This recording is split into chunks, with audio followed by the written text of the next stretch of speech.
Hello, I'm Dr. Marianne Teitelbaum, and today we're going to talk about ANA titers. Now, roughly 10% of the population will have a positive ANA titer, so it's good to know exactly what that means and what you should do about it. It's diagnosed on blood work, and it detects antibodies targeting the nucleus of certain cells in your body. These antibodies are proteins that your immune system produces typically in response to foreign invaders, like viruses and bacteria. But sometimes, for reasons discussed here, your immune system might overreact, which results in attacks being made to your body's own cells, forming these antibodies as it does so. The higher the titer, the more antibodies are present in your blood. Now, a positive ANA titer doesn't necessarily mean that you have an autoimmune disease, but your doctor will recommend other tests just to make sure. So if the ANA titer is positive and there's no other indicators of an autoimmune disease present, you'll be told to just watch it and then no further treatment will be given. This is how modern medicine usually addresses it. However, we would take a different approach in Ayurveda, which is the ancient system of healing that comes from India that I use in my practice. We recognize 6 stages of a disease process. In the first 2 stages, some things could be out of balance in your body, but there's no symptoms yet. But in the 3rd and 4th stage, symptoms are present, such as a high ANA titer, but no disease can be detected. A frank pathology doesn't show up until you reach the 5th and 6th stages, where these imbalances have been ignored for too long and will now manifest into a disease that you could name. So the point here is that if the ANA titer is high, it's a signal that you're trending towards an autoimmune disease. Now, it's great that you don't have an autoimmune disease just yet, but on the other hand, you don't want to ignore this finding and just watch and wait, as is usually recommended by your doctor. Instead, you want to get to work on reversing the trends towards this autoimmune disease, which means that you have to see exactly what is out of balance in your body and fix it so it doesn't continue to snowball toward a disease. Now, we're not used to identifying and treating imbalances in the Western world. Instead, these imbalances are usually left to fester, and they eventually turn into a disease. And then treatment is recommended once it can be detected on various blood work and other tests. This is actually an incorrect approach to the early diagnosis and treatment of disease, but it's what we're used to doing because doctors are trained just to diagnose and treat diseases. So to treat imbalances, you first need to know exactly what the immune system is and thoroughly check for imbalances in these areas. Now, the immune system can be divided into 3 basic parts: the gut microbiome, the liver, and the bone marrow. There's a saying that all diseases begin in the gut, so that's where we begin our search.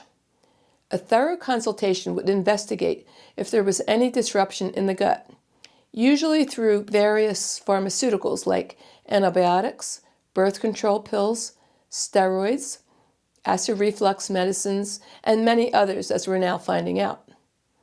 The friendly bacteria in the gut can also become depleted if you're under any stress, which means then that most of us are walking around with dysbiosis in the gut, where the friendly bacteria have become depleted, which allows the potentially bad guys in the gut to overgrow and actually become bad guys, like Candida albicans yeast, bacteria, viruses, fungus, and parasites, which can now grow out of control since their surveillance team, the friendly bacteria, are missing.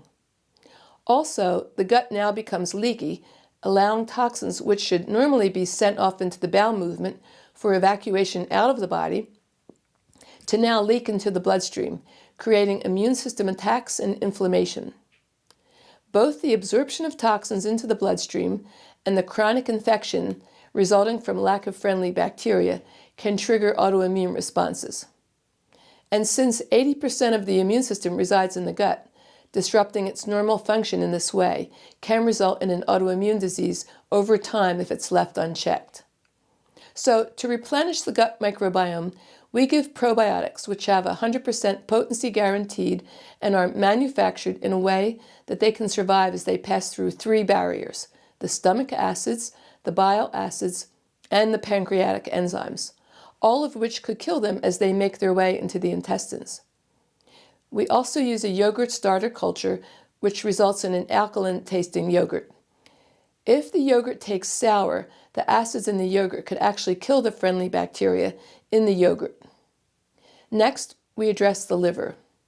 In this modern age, where we've surrounded ourselves with over 80,000 chemicals, the liver is under great stress because the liver is the main filter in the body, and as it filters out all these toxins, it becomes overwhelmed because it was never designed to take on this high load in the first place. And as it becomes toxic with chemicals, it also becomes overheated. So any liver detox herbs you use must keep the liver cool, or else it will push you into more autoimmune. Look at my video on the herb that we use in my practice called Bhumi Amla. It's also known as Bhumi Amalaki.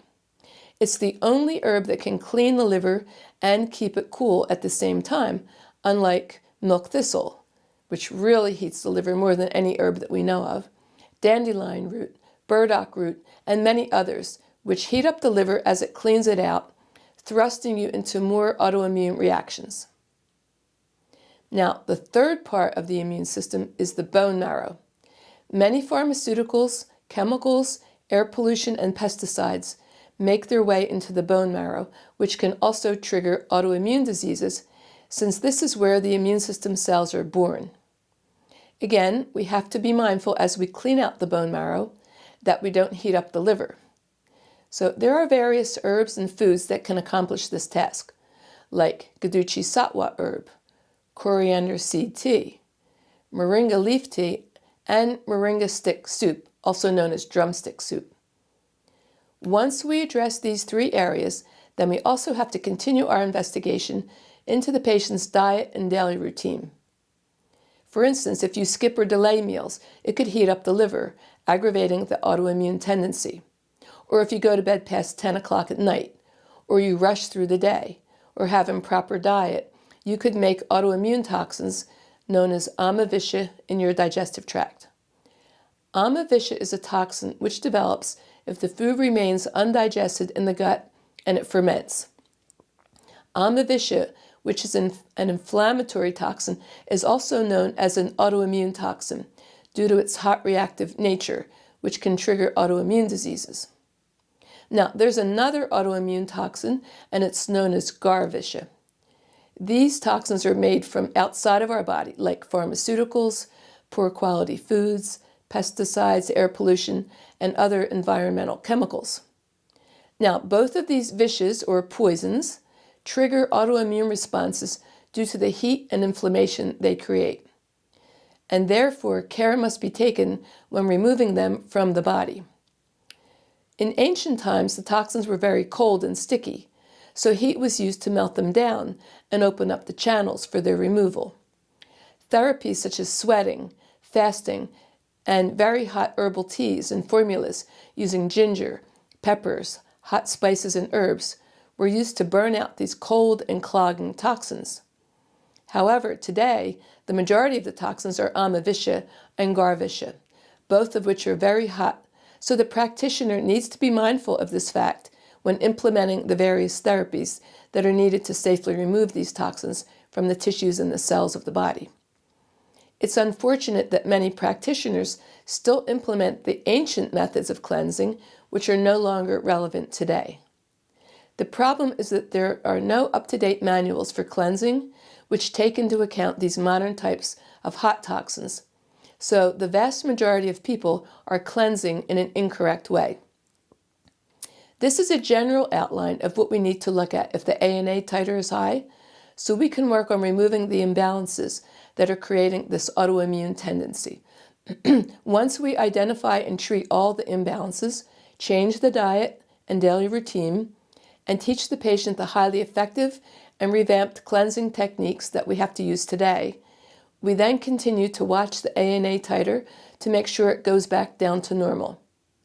I hope this video helps you as you look for the best way to treat your high ANA titer. Thank you.